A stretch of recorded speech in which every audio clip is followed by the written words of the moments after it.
In March 1944, a de Havilland Mosquito photo reconnaissance variant made an emergency landing in Sweden after sustaining damage over Germany. And through a complex intelligence exchange, the intact aircraft was delivered to German hands within weeks.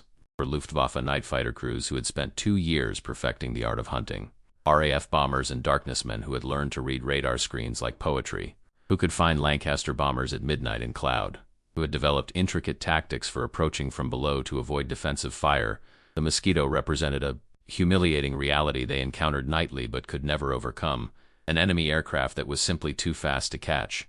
What these specialists discovered during their evaluation would force a reckoning with the uncomfortable truth that the entire German night defense system, built around intercepting bombers cruising at 180 to 220 miles per hour, was helpless against an aircraft that cruised at 300 miles per hour and could accelerate to 400 when threatened, and that the wooden construction German propaganda had mocked as primitive was actually a sophisticated engineering solution that produced a lighter, faster aircraft than anything metal construction could achieve at comparable cost. This is the story of how night fighter aces learned their expertise was irrelevant when they couldn't catch their targets, and how their reports documented Germany's inability to defend its cities against an enemy that flew too fast and too high for interception. Subscribe now for the untold stories of World War II's Night Air War, where the battles in darkness were decided not by who had better radar or braver crews, but by who built faster aircraft that could choose whether to fight. We're bringing you specialist perspectives on the technical arms race that determined whether bombers reached their targets. Hit subscribe. March 24, 1944. Warneuken Airfield, Brandenburg, Germany. The night is dark, moonless, cloud cover obscuring stars, the kind of night when German night fighters hunt with greatest success because RAF bombers struggle to navigate and German radar has advantage. Major Heinrich Hussein Wittgenstein stands in the operations room, studying the plotting table where colored markers represent aircraft movements across northern Germany. He is 29 years old, one of the Luftwaffe's most successful night fighter pilots with 83 confirmed night victories, 83 bombers destroyed in darkness, 83 crews killed, thousands of tons of bombs prevented from reaching German cities. He commands Nachtzugscheshward II, a night fighter wing equipped with Bf-110G and Ju-88C night fighters, aircraft that have proven deadly against RAF Lancaster and Halifax bombers. But tonight, like most recent nights, the plotting table shows multiple unidentified, fast-moving contacts that his fighters cannot intercept. Mosquitoes, the RAF's wooden twin-engine aircraft that serve as pathfinders, nuisance raiders, and high-speed bombers, flying too fast and too high for German night fighters to catch. Hussein Wittgenstein watches the plots with familiar frustration.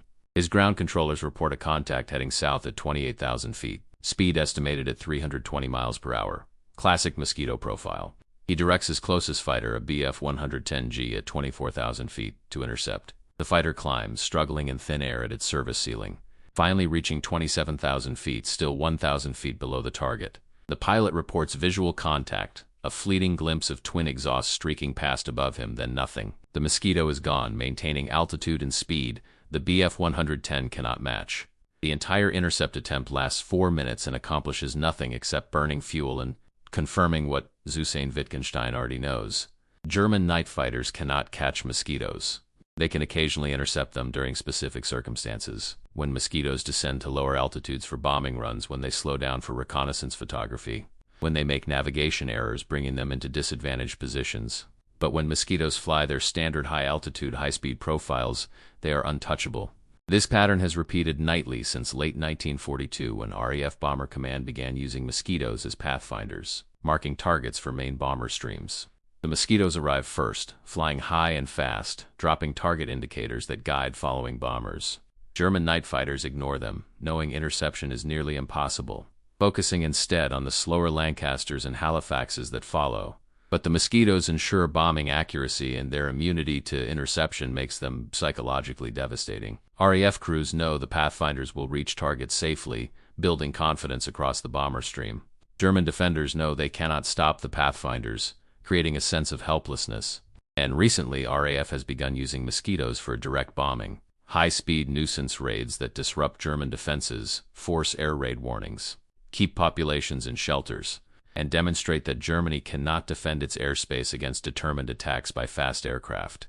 Hussein Wittgenstein has been advocating for months that the Luftwaffe needs to understand the Mosquito threat comprehensively needs to evaluate a captured example to determine its capabilities and limitations, needs to develop tactics specifically for Mosquito interception.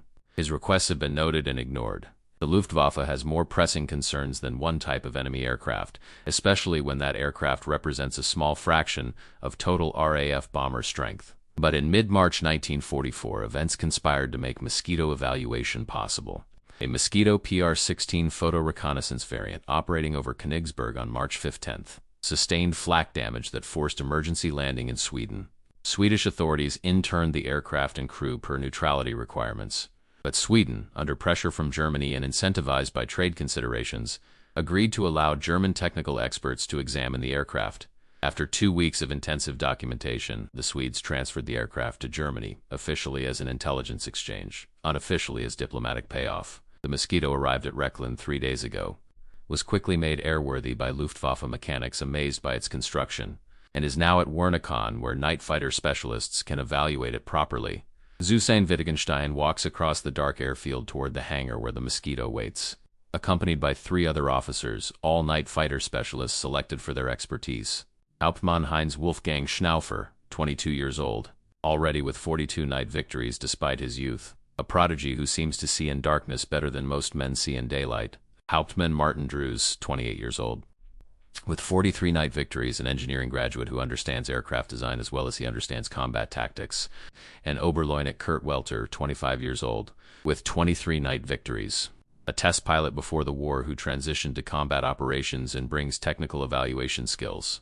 These 4 men collectively represent 191 night bomber kills, hundreds of combat sorties, thousands of hours flying in darkness, and systematic frustration at their inability to intercept mosquitoes. They are here to understand why. The hangar is guarded, lit by work lights that create harsh shadows. The Mosquito sits in the center, looking oddly fragile compared to the metal German aircraft surrounding it. The aircraft is painted in standard RAF reconnaissance colors, Prue blue, a pale blue-gray that renders it nearly invisible at high altitude against sky background. The fuselage is sleek, graceful, with a rounded nose housing cameras in the reconnaissance roll. The wings are thin, elegant, with pronounced dihedral that gives the aircraft distinctive profile. The twin engines, Rolls-Royce Merlin 72s or 73s producing 1,680 horsepower each, are mounted cleanly in the wings. Everything about the aircraft looks refined, purposeful, efficient. But what strikes Hussein Wittgenstein immediately is the construction. The aircraft is made almost entirely of wood. The fuselage is wood. The wings are wood. The control surfaces are wood covered with fabric. Only specific structural elements, engine mounts, landing gear, and control system components are metal. This is not primitive construction. This is sophisticated construction using advanced techniques. The wood is laminated plywood bonded with synthetic resins stronger than comparable metal structures at lower weight. Hussein Wittgenstein has read intelligence reports describing Mosquito construction, but seeing it directly is revelatory. German aircraft construction uses aluminum alloy extensively. It is strong, lightweight, proven. But aluminum requires specialized factories, rolling mills, precision forming equipment, skilled metal workers. Germany's aluminum production is under strain from bombing, and factories capable of building aluminum airframes are strategic targets the RAF attacks relentlessly.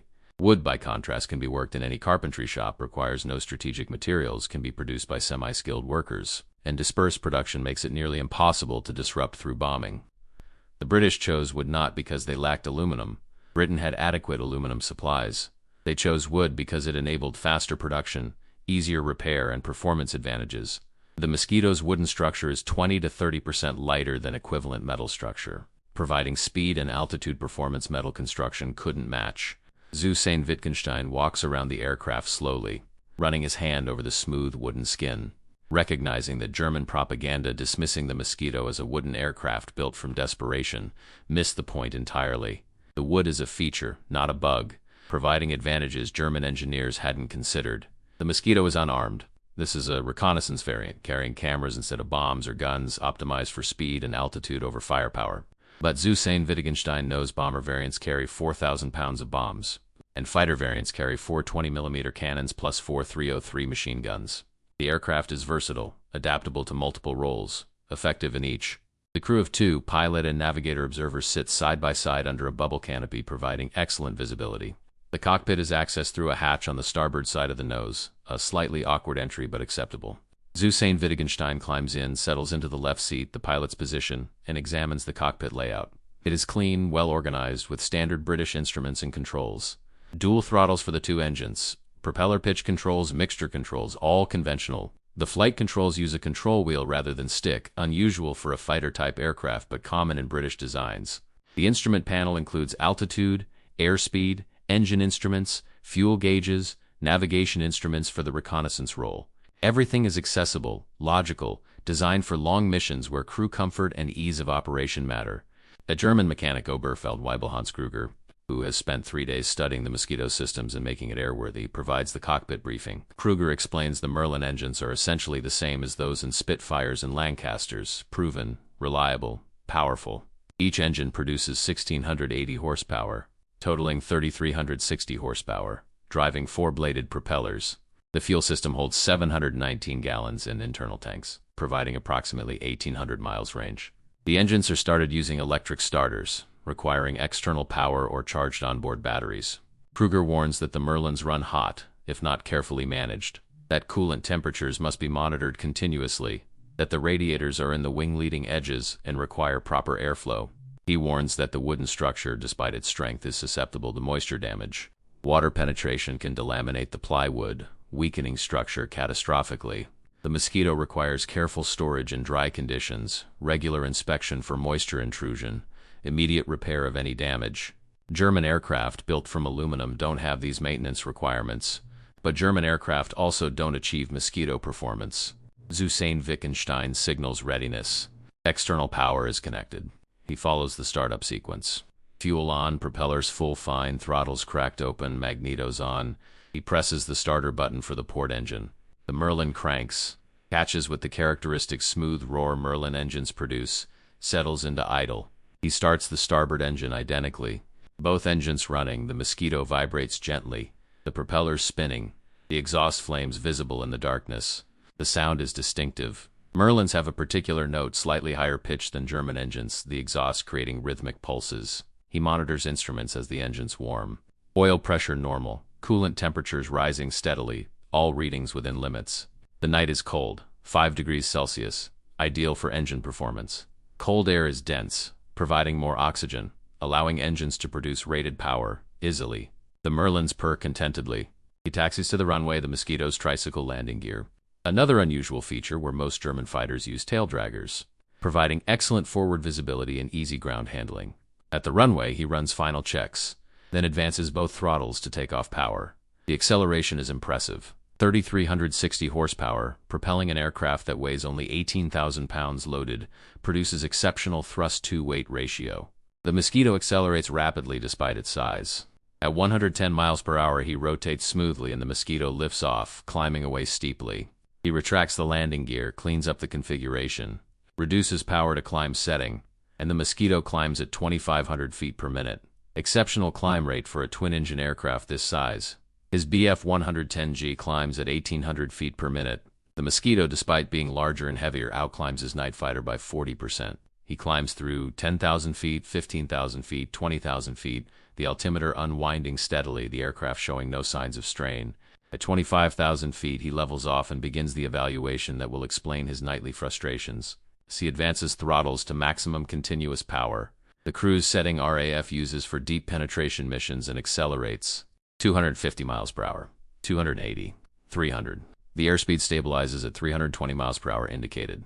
At 25,000 feet, his Bf-110G achieves maximum speed of 280 miles per hour, and that's at full power with engines at maximum stress. The Mosquito is cruising 40 miles per hour faster at sustainable power settings. He climbs to 28,000 feet, the altitude where his pilots report Mosquito contacts most frequently.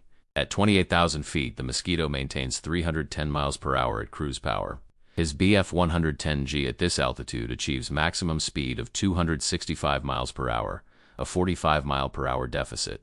No wonder interceptions fail. The German fighters are flying at maximum power, engines screaming, pilots fighting oxygen deprivation at extreme altitude, and the Mosquitoes are cruising comfortably, still with power in reserve. Züsein Wittgenstein tests maximum performance, advancing throttles to war emergency power, plus 18 pounds boost and pushing the Mosquito to maximum speed. The airspeed climbs 340, 360, 380. At 28,000 feet, The Mosquito reaches 408 miles per hour true airspeed, over 400 miles per hour. At this altitude, this speed, the Mosquito is untouchable by any German piston engine night fighter in service. The Bf-110G maxes at 265 miles per hour at this altitude. The G-88C is similar. The newer He-219 Geo-Hu, Germany's most advanced night fighter, achieves 310 miles per hour at 28,000 feet. Fast, but still 98 miles per hour slower than the Mosquito at maximum power. Even if a He-219 pilot sees a Mosquito and gives chase, the Mosquito can simply accelerate and disappear. The speed advantage is categorical, absolute, insurmountable. But speed alone doesn't fully explain Hussein Wittgenstein's frustrations. He tests other performance parameters that matter for interception. He conducts a dive from 28,000 feet, simulating a Mosquito evading after being detected. Pushing forward into a 30-degree dive, the Mosquito accelerates with startling rapidity. Within 15 seconds, indicated airspeed exceeds 450 miles per hour. Within 30 seconds, 480 miles per hour. The dive performance is exceptional, comparable to single-engine fighters, far superior to any German twin-engine aircraft. A Bf-110 diving after a Mosquito would fall progressively farther behind, never closing range, watching helplessly as the target escapes. He pulls out of the dive at 15,000 feet, maintaining high speed, then pulls up into a zoom climb. The Mosquito trades speed for altitude efficiently, climbing back to 23,000 feet before speed decays to 180 miles per hour. The energy retention is excellent, allowing rapid repositioning after attacks or evasions. He conducts turns, testing maneuverability. The Mosquito turns adequately, not brilliantly. The controls are heavy, requiring significant force. The turn rate modest. In a sustained turning fight, a Bf-110 might achieve angular advantage. But Mosquito pilots don't turn fight. They use speed to avoid combat or to position for attacks against bombers they're escorting or marking. The turning performance is irrelevant to the Mosquito's mission profile, and therefore irrelevant to German interception problems. He tests slow speed handling, reducing power and slowing to approach speed. The Mosquito handles well, stable, predictable. No bad habits. Stall speed is approximately 105 miles per hour with flaps, reasonable for an aircraft this size. Landing will be straightforward. After 90 minutes of flight, testing every performance regime and capability he can conceive, Hussein Wittgenstein returns to Wernuken. The landing is smooth, the tricycle gear making touchdown simple, the aircraft rolling out straight. He taxis back, shuts down both Merlins simultaneously, and sits in the cockpit processing what he has learned. The Mosquito is faster than his night fighters by margins that make interception impossible under normal circumstances. It climbs better, dives better, has better energy retention. Its wooden construction, which he initially viewed skeptically, produces a lighter, more efficient aircraft than metal construction would allow. The British have built a specialized aircraft optimized for speed and altitude at the expense of heavy armament and armor, and that optimization makes it nearly invulnerable to German night defenses. He climbs down, his expression grim. The other pilots are waiting, eager to fly, eager to experience firsthand the aircraft that has frustrated them for 2 years. Schnaufer flies next, bringing the perspective of Germany's most naturally talented night fighter pilot. At 22, he has 42 night victories through a combination of exceptional eyesight that allows him to spot bombers in darkness other pilots cannot see, instinctive sense for combat geometry, and preternatural patience waiting for perfect firing positions. He takes off, climbs to altitude, and immediately begins testing the Mosquito in scenarios that simulate actual intercepts. He climbs to 24,000 feet, the typical patrol altitude for Bf-110 gigaseconds, and sets up pursuit of an imaginary Mosquito at 28,000 feet, 20 miles ahead, flying at 320 miles per hour. He advances to maximum power and begins pursuit. After 10 minutes of flight, closing angle is negligible. The Mosquito, simulated, maintains its 4,000-foot altitude advantage in distance, flying faster than Schnaufer can climb and catch up. He tries different approach angles, from below, from the side, from ahead, attempting head-on pass. Every scenario requires the Mosquito to cooperate, to slow down, descend, or maneuver into disadvantage. Against a competent Mosquito crew maintaining standard high-speed, high-altitude profile, interception is impossible. Schnaufer tries one more scenario, optimal conditions, where he starts with altitude advantage, beginning at 30,000 feet, the absolute ceiling for a Bf-110G. Barely sustainable, he dives on an imaginary Mosquito at 28,000 feet. With gravity assist, he reaches 320 miles per hour. Matches the Mosquito's speed, and closes to simulated firing range. This works. Altitude advantage converted to energy advantage allows successful intercept, but achieving 30,000 feet requires perfect conditions. Clear weather, calm air, fresh engines, ideal weight. Most nights, BF-110s patrol at 18 to 24,000 feet, lacking altitude advantage against Mosquitoes routinely flying at 26 to 30,000 feet. The one scenario that allows interception is rare in practice. Schnaufer lands frustrated, telling Zusain Wittgenstein that he can see how to intercept Mosquitoes. He needs massive altitude advantage, perfect positioning, and luck. The conditions required occur perhaps 5% of missions. The other 95% Mosquitoes are immune. All his skills, night vision, patience, tactics, are useless if he can't reach the target. Drews flies third, approaching from an engineering perspective. He climbs to 28,000 feet and conducts systematic performance tests, documenting power settings, speeds, fuel consumption, control responses. He discovers that the Merlin engines at altitude are producing significantly more power than German engines because the Merlins use two-speed superchargers that maintain sea-level manifold pressure to high altitude. German engines, the DB605, the BMW 801, use single-stage superchargers that allow manifold pressure to drop as altitude increases, reducing power progressively. At 28,000 feet, a DB605 produces approximately 850 horsepower. A Merlin at the same altitude produces 1,450 horsepower, 70% more power. This power advantage enables the Mosquito's speed and climb superiority at altitude. Drews also discovers that the Mosquito's wooden construction, while lighter, is remarkably strong. He subjects the aircraft to 4.5 G in turns, feeling no structural stress, no concerning vibrations. The plywood skin bonded with synthetic resin creates a monocoque structure distributing loads efficiently. After landing, Drews tells the group that the Mosquito's altitude performance comes from superior engine technology they lack. The two-stage superchargers maintain power where their engines lose power. They cannot match this without redesigning their engines fundamentally, which requires years they don't have. The wooden construction is not a weakness, it's an advantage they failed to exploit in their designs. Welter flies last, conducting the evaluation from a test pilot's methodology. He performs stalls, spins, extreme maneuvers, pushing the Mosquito to limits to understand its handling boundaries. He discovers the Mosquito is vice-free, no bad habits, no dangerous characteristics, stable throughout the envelope. The only limitation is heavy controls at high speed, requiring physical strength, but the forces are progressive and predictable. He tests single-engine performance, shutting down one Merlin deliberately. The Mosquito maintains altitude on one engine at lower weights, can climb slowly, handles predictably with proper rudder input. The single-engine capability provides survivability against damage. A night fighter scoring hits on one engine won't necessarily down the Mosquito. After landing, Welter reports that the Mosquito is easy to fly, forgiving, stable. RAF can train pilots to competence quickly, deploy them operationally with confidence. Their night fighters are more demanding, requiring experienced crews for safe operations. The British have democratized high-performance aviation through good design. March 26, 1944. The four night fighter specialists compile their findings into an operational assessment written for combat crews, not engineers. Zusain Wittgenstein writes the core of the tactical evaluation, his words measured but devastating in their implications.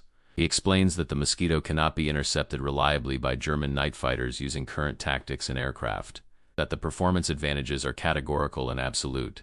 At operational altitudes between 25 and 30,000 feet, where the night war is fought, the Mosquito cruises at speeds between 310 and 320 miles per hour, and can accelerate to over 400 miles per hour when threatened. The Bf-110G, backbone of the German night fighter force, achieves maximum speed of 265 miles per hour at these altitudes.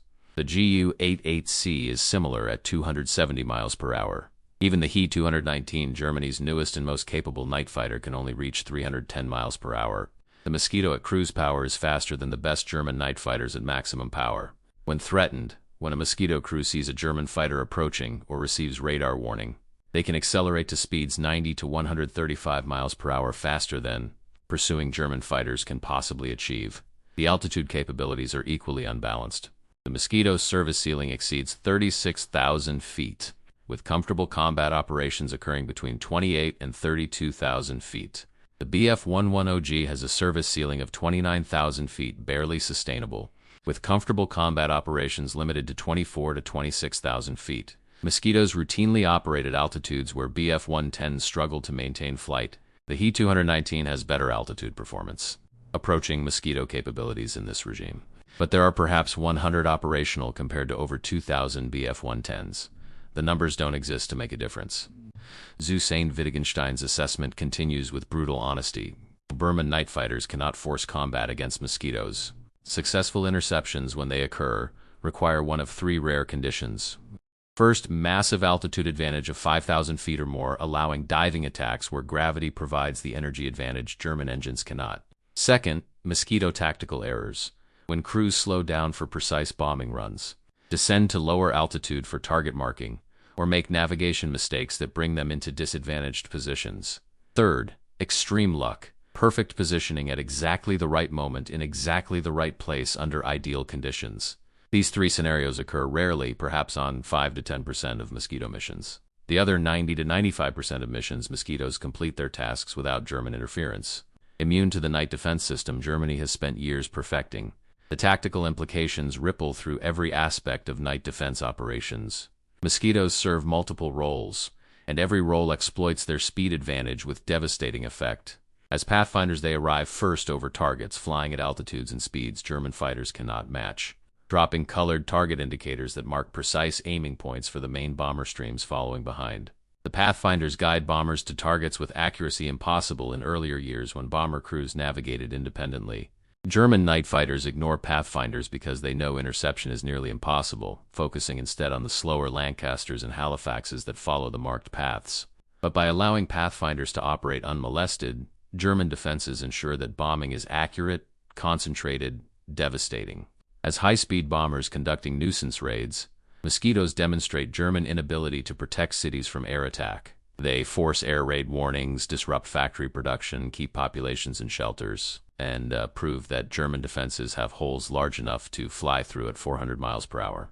As night intruders, Mosquitoes attack German night fighter bases themselves.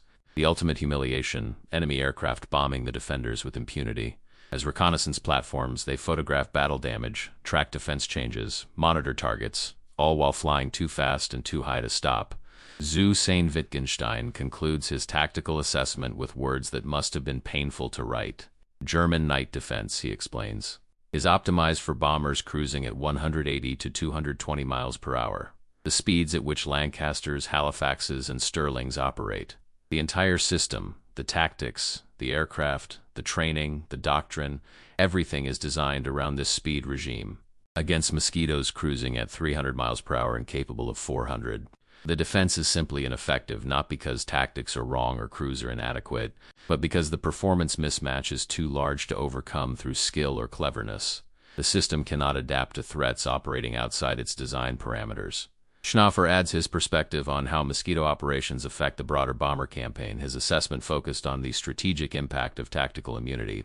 Before Pathfinders were introduced in 1942, RAF bombers struggled to locate targets in darkness. Scattered bombs across wide areas achieved poor results that barely justified the losses incurred. Pathfinders transformed this equation completely. Mosquitoes mark targets precisely with colored flares, provide clear aiming points visible from miles away, concentrate bombing on specific areas rather than dispersing it across cities. Damage per raid has increased by 300 to 400% since Pathfinder introduction. German defenses can still intercept the main bomber stream, can still shoot down Lancasters and Halifaxes, can still inflict casualties that would be unsustainable in any rational calculation. But the Pathfinders ensured that the bombs dropped by. Surviving bombers hit their intended targets with precision unknown in earlier years. Schnaufer writes that if German fighters could intercept Pathfinders, RAF bombing would be far less accurate. Losses might force reconsideration of night bombing strategy. The entire campaign might collapse from inefficiency. But they cannot intercept Pathfinders. So the campaign continues with increasing effectiveness. And this single fact, Mosquito immunity, may be as strategically significant as all the night fighter victories against conventional bombers combined.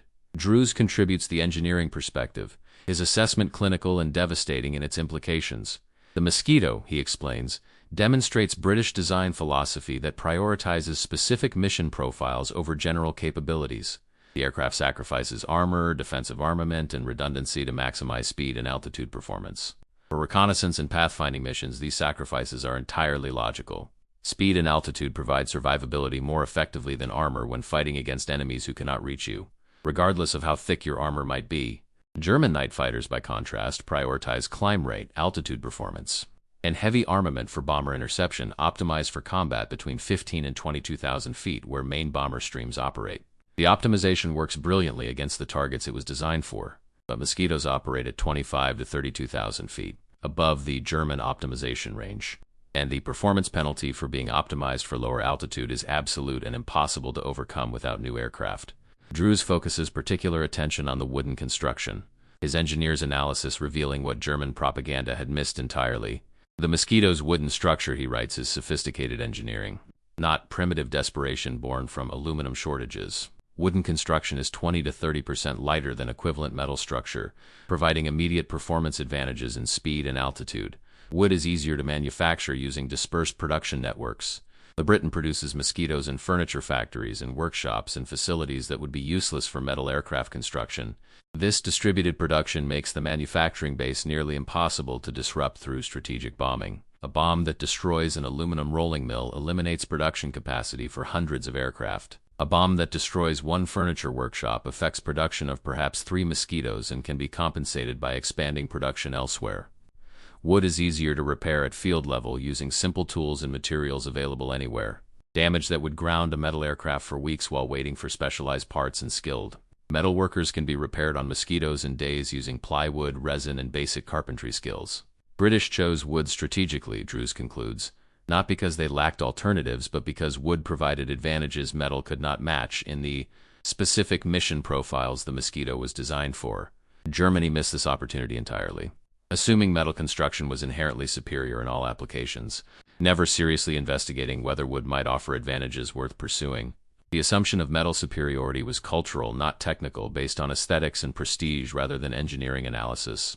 The result is that Britain produces an aircraft Germany cannot match in its operational regime, built from materials Germany dismissed as obsolete. Welter adds the final layer to the assessment, focusing on production and training considerations that amplify the Mosquito threat beyond what pure performance numbers might suggest. Britain, he documents, produces Mosquitoes at approximately 400 per month from multiple factories, including converted furniture manufacturers.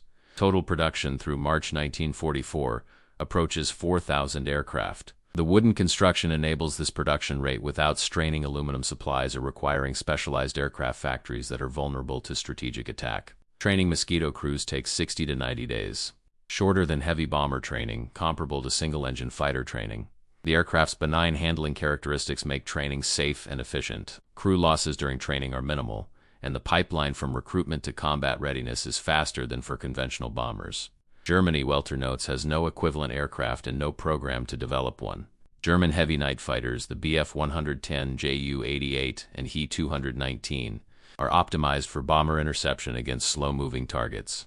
German single-engine night fighters, modified Bf-109s and Fw-190s, have adequate performance against slow bombers but lack the range, endurance, and equipment for the pathfinding and long-range missions Mosquitoes perform. Germany has no high-speed, high-altitude twin for roles. The Mosquito dominates.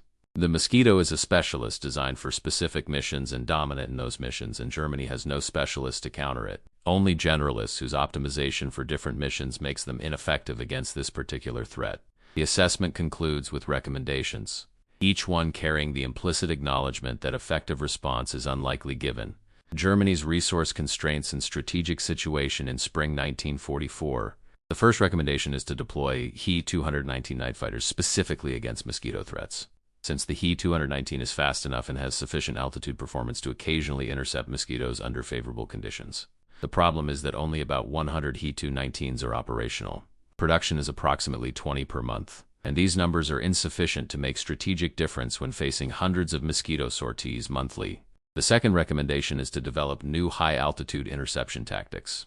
Positioning fighters at maximum altitude and waiting for Mosquitoes to descend during attack runs, intercepting during these brief, vulnerable moments. The problem is that this requires perfect timing, excellent intelligence about Mosquito intentions, and considerable luck, with realistic success rates probably below 10%. The third recommendation is to accept Mosquito immunity and focus defensive resources on intercepting conventional bombers, Lancasters and Halifaxes, which represent 85% of RAF bomber sorties and fly at altitudes and speeds German fighters can match.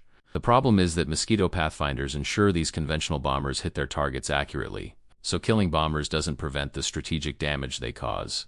The fourth recommendation is to accelerate jet fighter development, particularly the Me-262 and He-280, since only jets can match Mosquito performance comprehensively. The problem is the Me-262 won't be operational in meaningful numbers until late 1944, far too late to affect the strategic bombing campaign's outcome. The fifth recommendation is to request strategic reassessment of night defense priorities, acknowledging that the current system is optimized for threats that no longer represent the primary danger. The problem is that admitting this reality is politically unacceptable in an environment where any suggestion of defensive inadequacy is treated as defeatism. Zhusein Wittgenstein writes the report's conclusion himself, his words carrying the weight of 83 night victories and 2 years of nightly combat against an enemy he can see but cannot touch. The Mosquito, he writes, has exposed a fundamental flaw in German night defense doctrine and capability.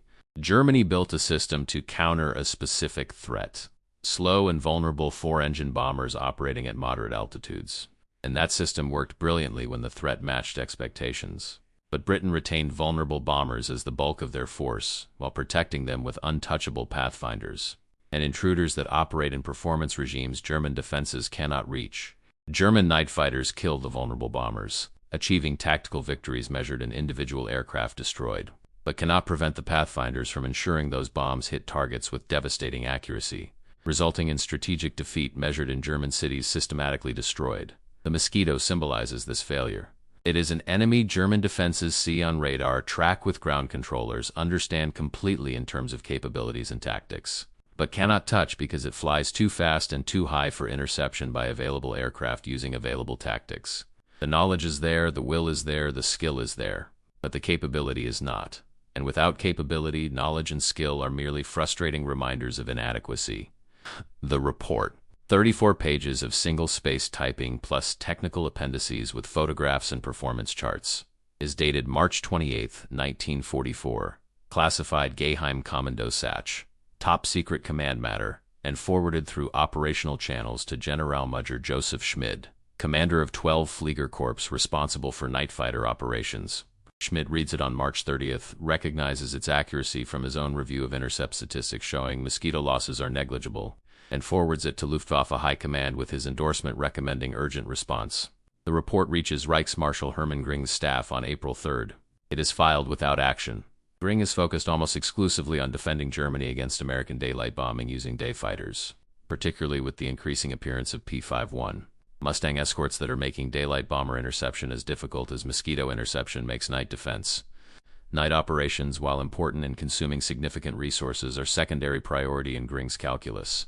The Mosquito problem is acknowledged in the sense that the report is read and filed, but not addressed in the sense that resources are allocated or priorities changed to counter the threat. The report circulates through night fighter units over the following weeks, copied and passed from commander to commander, read by pilots and crews who recognize their experiences documented with painful accuracy.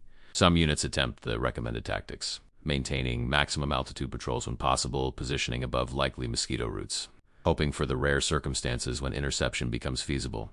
Success remains elusive. Mosquito losses to German night fighters throughout 1944 remain consistently below 2% per sortie, among the lowest loss rates of any Allied aircraft operating over Europe.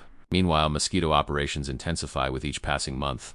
Pathfinder marking becomes more accurate as crews gain experience and techniques improve. Nuisance raids increase in frequency, with Mosquitoes bombing German cities almost nightly, forcing air raid warnings, disrupting sleep and factory production, demonstrating repeatedly that Germany cannot defend its airspace.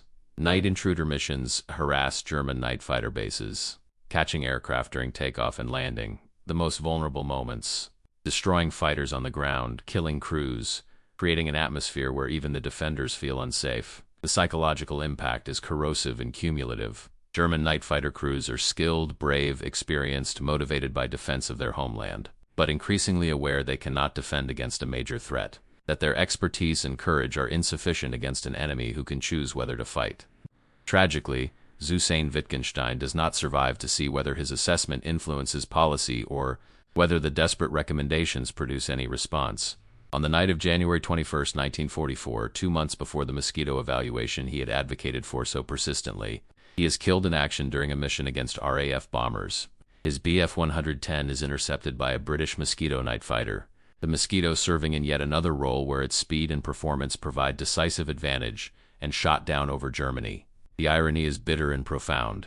Germany's most successful night fighter ace, a man with 83 night victories representing more kills than any other pilot in any air force has ever achieved in night combat, Is killed by the aircraft type he had begged leadership to study systematically so that effective counters could be developed. He died not knowing that his requests would eventually be granted, that a captured Mosquito would be evaluated by specialists who would confirm everything he had reported from combat experience, that his tactical assessments would be proven accurate in every detail. He died with 83 night victories, with the Knight's Cross with oak leaves and swords, with a reputation as one of history's greatest night fighter pilots. And none of it mattered when facing an enemy who flew an aircraft he couldn't catch.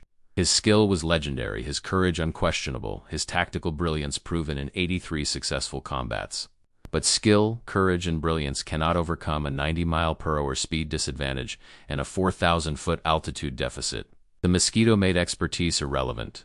The other evaluators survived longer, their careers extending through the war's final year, their experiences with the captured Mosquito shaping their understanding of what the night war had become.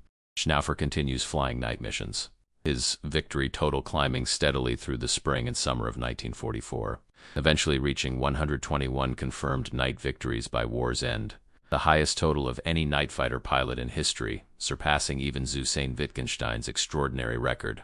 He survives the war physically intact despite hundreds of combat sorties and countless close calls, only to die in a traffic accident in France in 1950, his car struck by a truck, killed instantly at age 28. In his memoirs written during 1949 while recovering from injuries sustained in a different accident, he reflects extensively on the Mosquito evaluation and what it taught him about the trajectory of the night war. Flying the Mosquito, he writes, confirmed what he had experienced repeatedly in combat, that this aircraft was effectively immune to interception by German night fighters under normal operational conditions. He could see Mosquitoes on clear nights when visibility was perfect, could track them on radar when electronic equipment was functioning properly, could position his aircraft with geometric precision using all his accumulated tactical knowledge, and still could not catch them.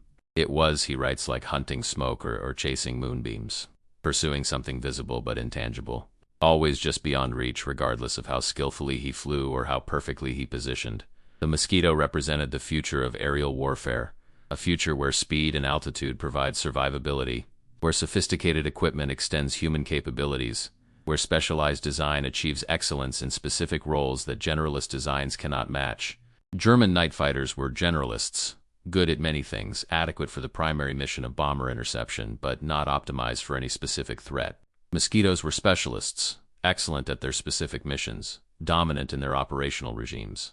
The specialists won, Schnaufer concludes, not because British pilots were better than German pilots, which they were not, but because British aircraft were better matched to their missions than German aircraft were matched to countering those missions. Drews survives with 52 night victories, continues flying through war's end, transitions to civilian life and works in various engineering capacities, contributing to aerospace projects in the 1950s and 60s. In a 1978 technical paper examining aircraft design philosophy through historical examples, he uses the Mosquito extensively as a case study in how material selection is strategic decision, rather than purely technical consideration. Wood versus metal, he argues, is not primitive versus advanced or obsolete versus modern. It is strategic choice about production priorities, resource allocation, supply chain vulnerability, repair requirements, and performance optimization. The British chose wood strategically after careful analysis showed it enabled capabilities metal could not provide at comparable cost and risk, but allowed mass production without consuming strategic materials needed for other applications, would allow distributed manufacturing that was resilient against strategic bombing, would allow lighter structure that provided performance advantages in speed and altitude, wood allowed easier repair using materials and skills available in field conditions. Every advantage had corresponding disadvantages. Wooden structures require protection from moisture, need careful storage, suffer progressive deterioration in ways metal structures do not. But for the Mosquito's intended missions and operational life expectancy, the advantages outweighed disadvantages decisively. Germany chose metal for essentially all combat aircraft because the assumption was that metal represented technological advancement and industrial capability that was what poorer nations used when they couldn't afford proper materials. This assumption was cultural and aesthetic rather than technical. The Mosquito's success proved the assumption wrong. British choice was not forced by circumstances but enabled by willingness to challenge assumptions about material hierarchy. Germany missed the opportunity entirely, never seriously investigating whether wood might offer advantages worth pursuing, and thereby ceded an entire category of aircraft performance to an enemy who thought more creatively about material selection. Welter survives the war, his experiences transitioning from night fighters to jets in the conflict's final months, flying Me-262s in combat, and achieving additional victories before the end. In a 1992 interview at age 73, one of the last extensive interviews he gives before his death, he speaks at length about the Mosquito evaluation and why it remains significant in his memory 50 years later. The Mosquito, he says, was the aircraft he most respected as an enemy throughout the war.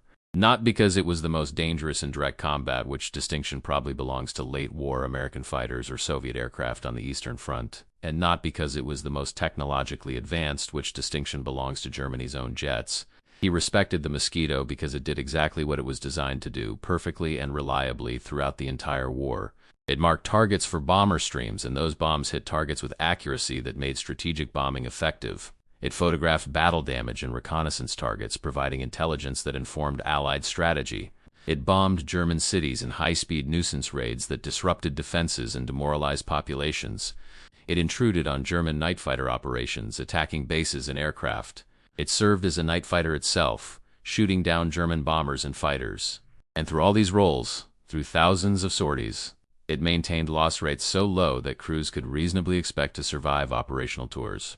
That effectiveness, that mission focus, that optimization for specific purposes achieved through willingness to sacrifice capabilities not essential to those purposes, taught Welter what good design means. It does not mean maximizing every performance parameter or creating aircraft that can do everything adequately. It means understanding the mission completely, optimizing ruthlessly for that mission, accepting compromises in areas that don't matter to mission success, and executing the design with enough skill that the result dominates its operational niche. The Mosquito did this. German aircraft often did not, trying instead to be adequate for multiple missions rather than excellent for specific missions. The generalist approach worked when Germany fought enemies with comparable or inferior capabilities, against specialists like the Mosquito. Designed for specific roles and optimized to dominate those roles, generalists were simply outmatched. The captured Mosquito continues flying at various Luftwaffe facilities through the spring and summer of 1944. Additional pilots given familiarization flights, mechanics studying its construction, engineers documenting its systems, intelligence officers analyzing what its capabilities mean for German defensive planning. In August, during an Allied bombing raid on Rechlin that destroys significant portions of the facility, the Mosquito is damaged beyond economical repair by bomb blast. The airframe is shattered, both engines torn from their mounts by overpressure, the wooden structure splintered and broken. It is deemed not worth repairing given Germany's deteriorating situation and the reality that evaluation objectives have been achieved. The aircraft is scrapped, engines removed for detailed study, components salvaged for whatever intelligence value remains. The wooden airframe burned to prevent any possibility of Allied recapture and propaganda use. But the lessons learned from months of evaluation live on in revised tactics manuals, in pilot briefings, in the institutional knowledge of the Luftwaffe night fighter force. Those lessons could not prevent defeat, could not restore parity with an enemy who had superior aircraft and superior numbers. But they saved some lives by helping pilots understand when situations were unwinnable, helped commanders understand when missions should be aborted rather than pressed, provided honest assessment of operational reality in an organization increasingly dominated by propaganda and denial of uncomfortable truths. The Mosquito continued serving with the RAF and other Allied air forces through war's end and beyond, with total production exceeding 7,700 aircraft in multiple variants. It served as bomber, fighter, night fighter, reconnaissance aircraft, pathfinder, intruder, torpedo bomber, target marker, coastal patrol aircraft, and numerous other specialized roles. Mosquito losses throughout the war were remarkably low, consistently achieving loss rates below 2% across most operational contexts, proving that speed could be a defensive capability more effective than any amount of armor or defensive armament. The Mosquito demonstrated that wooden construction could match or exceed metal construction in many applications. That specialization could defeat generalization when specialists were matched properly to their missions, and that engineering creativity applied to material selection and structural design could produce capabilities that conventional approaches missed entirely. The broader lesson of the Mosquito evaluation extends beyond the specific aircraft to fundamental questions about specialization versus generalization in military capability and doctrine. German night fighters were optimized for intercepting conventional bombers, aircraft flying at 180 to 220 miles per hour at altitudes between 15 and 22,000 feet. This optimization was entirely logical given the threat environment of 1939 through 1942 when German night defenses were developed. Most RAF bombers fit this profile. German tactics, aircraft, training, equipment, and doctrine were designed around this threat. The system worked brilliantly when enemies operated within its design parameters. But when Britain introduced a specialized fast, high-altitude aircraft that operated outside those parameters, flying at 300 to 400 miles per hour at 25 to 32,000 feet, the entire German night defense system struggled to respond. The British didn't build better night fighters than Germany. The He-219 and later German night fighter designs were excellent aircraft, arguably superior to most RAF night fighters in pure combat capability. Britain built aircraft that didn't have to fight German night fighters because they operated in performance regimes where German fighters couldn't reach them. That strategic choice, avoiding enemy strength by operating where that strength becomes irrelevant, proved devastatingly effective at lower cost than attempting to match German capabilities directly. For the German night fighter specialists who evaluated the captured Mosquito in March 1944, the experience was simultaneously educational and demoralizing. They were among the world's best night fighter pilots, specialists in one of warfare's most demanding disciplines, with hundreds of victories proving their expertise in finding and destroying bombers in darkness. And that expertise was negated by an aircraft they couldn't catch, couldn't intercept, couldn't prevent from completing missions. Their reports documented this reality with painful honesty, explaining exactly why German night fighters were inadequate against the Mosquito threat, describing the performance mismatches that made interception impossible, recommending responses that might mitigate if not solve the problem. The reports were accurate, thorough, professionally written, and fundamentally useless because they documented problems Germany lacked resources to solve. Germany couldn't build equivalent aircraft quickly enough to matter. Germany couldn't develop jet fighters fast enough to restore performance parity. Germany couldn't redesign and retrain the night fighter force in the time available before defeat.